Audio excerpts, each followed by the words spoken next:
Hi, this is Tom Soane, and I'm going to show you 3 ways, well actually probably 4 ways, but mainly 3 ways to value your own property, especially if you're thinking of buying one as an investment. And this is really important because you should never rely on an estate agent's valuation for a start. Now they're great, estate agents' valuations are great, but they're useful for 1/3 of your overall valuation. So I want to give you 3 different ways that you can sort out the value, the actual value, the true value of your property to make sure that you're buying a good property investment. So, why do we need to value it that many times? Why do we need to do 3 different valuations? Well, do you know what? First of all, it gives you a better forecast for your investment. It enables you to see into the future. So that when you buy a property today, what's it going to be worth in 6 months' time? When you've bought it, processed the sale, completed the sale, done the job, rented it out, what's it worth then? And we need to know these things. It also mitigates your risk. And that's another way, a posh way, if you like, of saying reduces your risk. Because if you know what that end value is going to be, then you know what your calculation needs to be to make an offer. You know how much money you've got to spend to bring it up to that level, and you know what risk you're taking financially, and whether it's all worth it at the end of the day. It also gives you accuracy. Now, if we think about property investment as a whole, then it's all about accuracy. It's all about maths and logic and calculations and sums. Look, there is a human element to it, an instinct element to it, but actually that all just comes back down to maths. So if you've got a mathematical equation to work out your investment, then you need to add a human element to it. That might be 10%, it might be 20%, it might be 15%, but there has to be a calculation for the whole thing. So, how do we value it? Well, like I said at the beginning of this, there are 3 actual ways to value your property. There's actually probably 4, but I'm going to give you the 4th one at the end, which is like a secret one. But I'll give you the main 3. I'll start with the most obvious valuation there is, estate agents.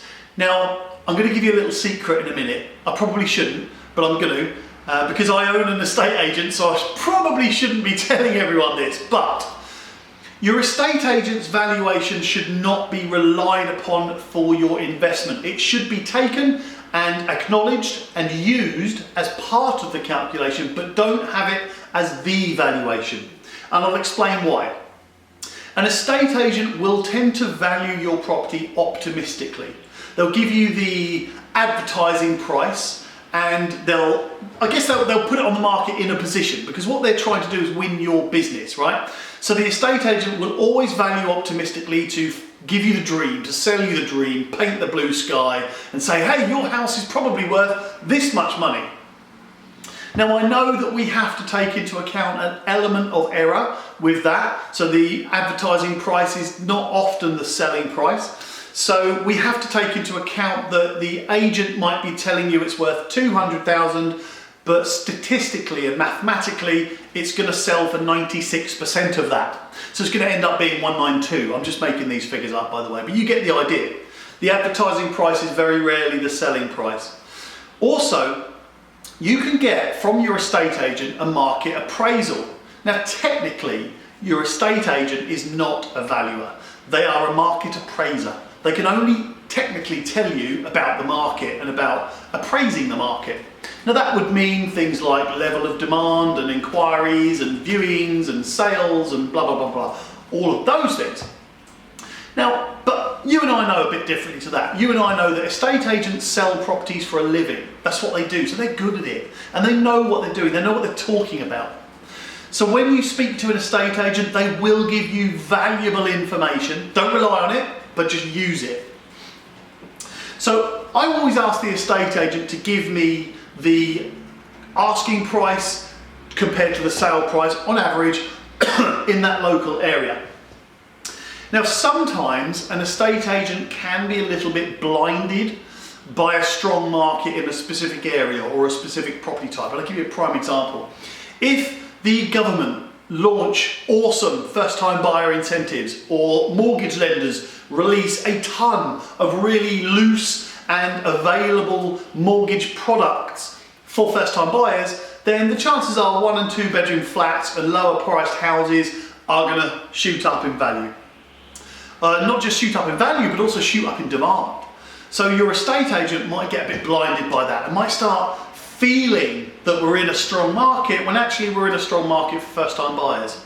Now, you might have at that same time weaker products for second-time movers, like properties that are selling a property to move into another. You might get a weaker market for the higher end products. You might get a weaker market for people for stamp duty. You know, at the moment there's a first time buyer relief on stamp duty. So that means there are going to be certain categories of price, certain property types that have a slightly bigger demand than normal. And sometimes an estate agent can feel like we're in a strong market, but they have to relate that to your property. So we have to try and work out whether, first of all, the estate agent is overvaluing. Next, we have to work out if they're overestimating the market. And there's a really easy way to do that. Once you look, obviously I'm going to tell you the same as what you probably already know. Get 3 estate agents out to your property to value. And I'm going to give you a quick little secret about estate agent valuations in a second. But get 3 estate agents out to your property. One agent's going to give you purely factual, evidence-based valuations. They're going to show you they're working. You're going to get the second agent is going to give you a bit of both. They're going to say, oh, this is a sold price at 200,000, but I think yours is probably worth 210 to try and win your listing. Fair enough. Hey, they're just doing their job. And the third type of agent is going to literally be a ton of bullshit. They're going to just sit in front of you and blag on about how your property is more valuable, better than any property that's ever been sold in the whole country. Now, what we can do is use those agents and use their knowledge and their access to resources. So I will ask you, when you're speaking to your agents, and here comes the little secret. So, agent valuations are normally free. Yeah, we all know that. But did you know that you could ask your agent to show their research and to show you all the sold properties, to show you all the completed sales, to show you the average asking price compared to the listing price, compared to the sale agreed price. They can show you all that information because they've got access to it. If you collect all that information from 3 agents, then you've got 3 sources of information that you can then calculate the actual value of the property. And that's what we're doing this for, right? To get the actual value. And one question I want you to ask all of those agents is, what is the valuation once the job is done? So if you're refurbishing a place, just ask them what the value is now and ask them what the value is when the job's done. If they can't help you with the value now or the value when the job's done, then you can work it out for yourself. I'll come back to that in a minute. But you can also ask the agent to give you some indication and some information about market activity. Like I said earlier on, how many viewings are they doing? How many inquiries do they get? Now, look, I'm not going to lie, some agents are going to blag you here. But I think that you're clever enough to realise, aren't you? You'll get an idea if someone's trying to give you a load of bullshit. So, the next thing I want to tell you about estate agents is, if they have a lettings department, speak to their lettings manager as well. Not only do we want to know what the sale value is, because hopefully you want to take a mortgage out, so you need to know what that value is, but you also need to know what the rental value is. And here's why. A lot of buy-to-let mortgage lenders will calculate the amount they will lend you based on the rent valuation. And a lot of them calculate in a very similar way, and roughly speaking, the mortgage lender will require the rent to be at least 125% of the mortgage payment if the mortgage is calculated at 5.5% APR. So I hope that makes sense. So if you take the amount you're borrowing, or the amount they'll lend you, and the interest rate is 5.5%, what is the mortgage payment based on that? Easy to work out. The rent needs to be 125% of that figure. Now that's a very rough way of working out, but most mortgage lenders will be there or thereabouts. So that's a little calculation for you. So speak to their letting agent, find out what the rent value is of the property. Secondly, find out what the demand is for that area. Letting agents are very accommodating, especially when they feel like they might be able to win some business from you. Again, I probably shouldn't be sharing that information, but look, don't take the piss, don't be a dick. Just get the agent And if you're going to use an agent, make sure you're bringing the 3 agents that you want to potentially work with and choose the best one. But the best one is the one that gives you the evidence-based information. Doesn't fill up a load of crap. The ones that give you the facts, the figures, the logic. Go with them. Trust me. Oh, and don't go for the cheapest agent. Do you know what? The cheapest agent is normally the worst. It's because they're able to offer you a cheap service because they're going to give you a cheap service, right? So go with the agent that you're most comfortable with. Don't worry about the price. A good agent will make up their fee in the service they give you. Anyway, that's a whole different video. We're talking about valuing your property. So right now your agent has given you a valuation and a market appraisal. Remember that term. So that's your optimistic one. That should be where you are, right up here, okay? Your next value is a chartered surveyor. Now you will have to pay for that valuation. And fair enough, these guys have worked years to get chartered and to be where they are. So you should pay for their time. Normally it's 200 or 300 quid, might be different with different companies, different areas. Speak to your agent. Your agent will hook you up with a local, reliable chartered surveyor. Now the chartered surveyor's valuation is 100% fact and figure and evidence based. There is no, well these 5 are on the market and 2 of them have sold, so that would suggest to me. There's none of that. It's all about what has sold, what's completed, what's on the land registry, what's the actual condition of the property. That's how they calculate these, completely evidence based. So that is your bottom price, right? So now you've got your estate agent value here and you've got your chartered surveyor valuation here. You can actually ask for the surveyor's report. They should give it to you if you pay for it. Now sometimes if you're buying a property through a mortgage, then the mortgage lender will send a valuer, a chartered surveyor, to the property to confirm that the property is worth the amount that they're lending upon. Quite rightly so. In that case, the valuer is on the side of the mortgage lender, and this is a chartered surveyor, right? They are on the side of the mortgage lender to make sure that the mortgage lender is protected, that they're, yes, lend your money on this property, it's definitely worth what you think it's worth, right? If you speak to that surveyor, you might be able to get that report because you want to know what did they actually value it at, because a lot of times they'll just go out and say yeah or no. Now, if they say no, that's when they'll give the actual value that they think. If they just say yeah, they're kind of just going, yeah, it's worth at least what the value is stated to be. But you want the actual value. You need to know that value. So if you speak to the surveyor or the agent or the mortgage lender, then they will give you the value that the chartered surveyor has given to you, especially if you've paid for it. I see so many times people buy a property, they pay their 300 quid or whatever it is for a mortgage valuation or mortgage survey, and they don't get the report. What? You paid for it. You're entitled to it. Anyway, so your chartered surveyor will give you that sort of lower price because they're going to be conservative. They're going to be on the side of the mortgage lender. They're going to make sure that they're not overstating an amount. And here's a little tip. If you look at the land registry, if you go onto Rightmove and you click on a property and it's in an area similar to yours, go down, if you have a look at it, Rightmove's on the centre of your screen. If you look down to the right, that's when you will see sold prices in this area. Click that and it will show you the land registry entries for properties that have completed in that area. It tells you when they completed, what type of property they were, and most of the time you can look at the listing that was there for that property. Really helpful from Rightmove. So that will give you your estate agent valuation, which is up here. That will give you your chartered surveyor valuation, which is down here. Now we need something in the middle, and that comes to you. That's where you can do your own valuation. Yeah, exciting. This is the fun part of property investment, right? Nah, but it's got to be done. So how do you calculate your own valuation? All right, you could say, oh yeah, but it's worth 200,000, but what if I get 215? You won't. What if I get 225? You won't. The value is the value. The value, your property is only worth what someone's prepared to pay. So how can we work that out? Number one, you can do exactly what I just said. Go onto Rightmove, have a look at the sold prices of properties, and you can see exactly what properties have sold similar to yours.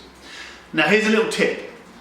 If you see a property that is on the land registry because it's sold and completed last month, you have to assume that it first went on the market 6 months ago. Why is that? Well, first of all, in the whole UK, the average time on the market is 81 days.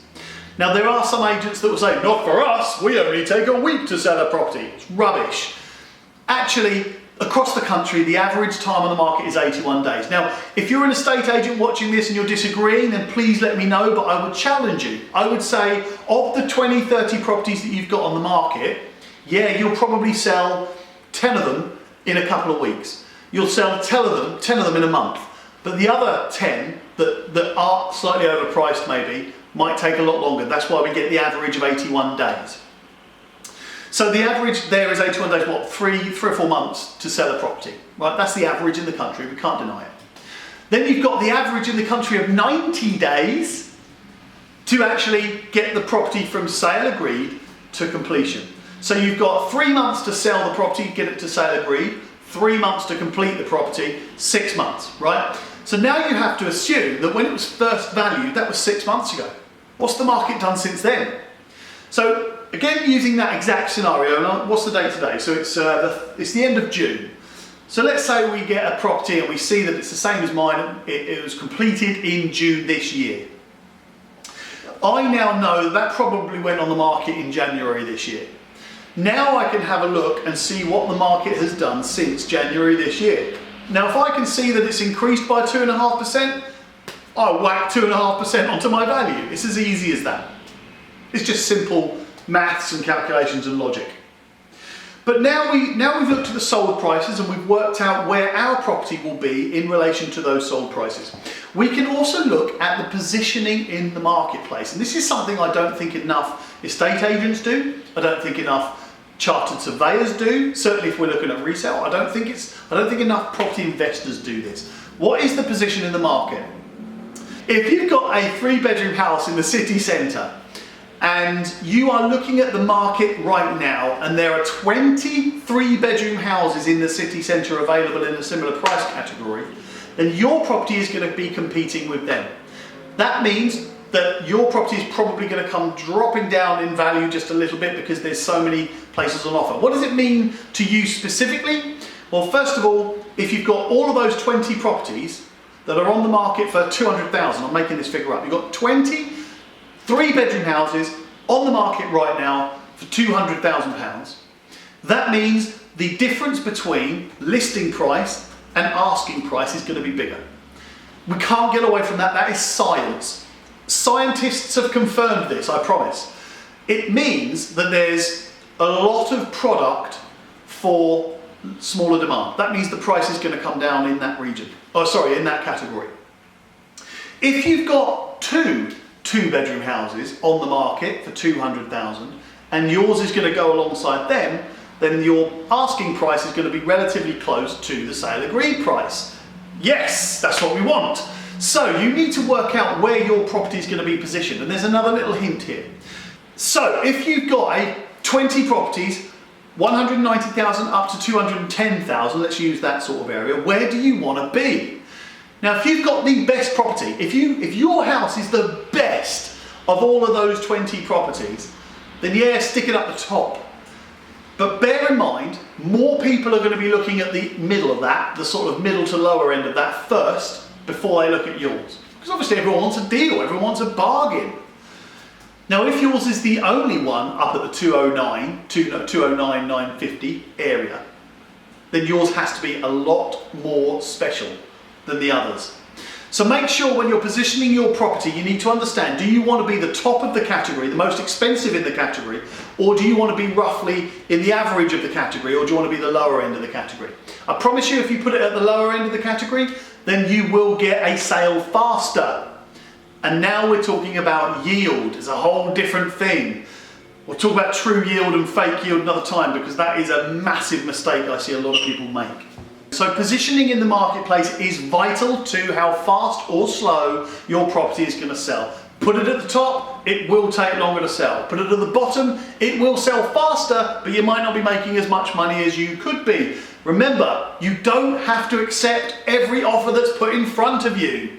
So you can just get people through the door. That's the key. Advertise it, get people in the door, and then you can look at the offers, and then you'll have something to negotiate. If no one's coming through your door because you priced it too high, then you can't get any offers to negotiate. And lastly, I talked about a fourth little way of valuing. You've got to work out your investment value. You need to know 4 prices. You need to know your dream price. Now this is, oh my God, if I get offered 220,000, I will be so chuffed. I will take my wife and kids on holiday. Not the kids. I'll take my wife on holiday. I'll buy a new car. I'll do all of this sort of stuff if you get that dream price. That's price number 1. The second price is your accept price. It's the price that you want to accept, 210. That'd be a great price. I'll be happy with that. That's your target price, your goal. Next, you have to have your walkaway price, meaning if anybody goes below this price, I will just walk away, I'll say no. So that might be 200,000. If anyone offers 199, no, thank you very much. However, you now have to have your out price. And I'm not talking about I'm going out. I'm talking about I'm out.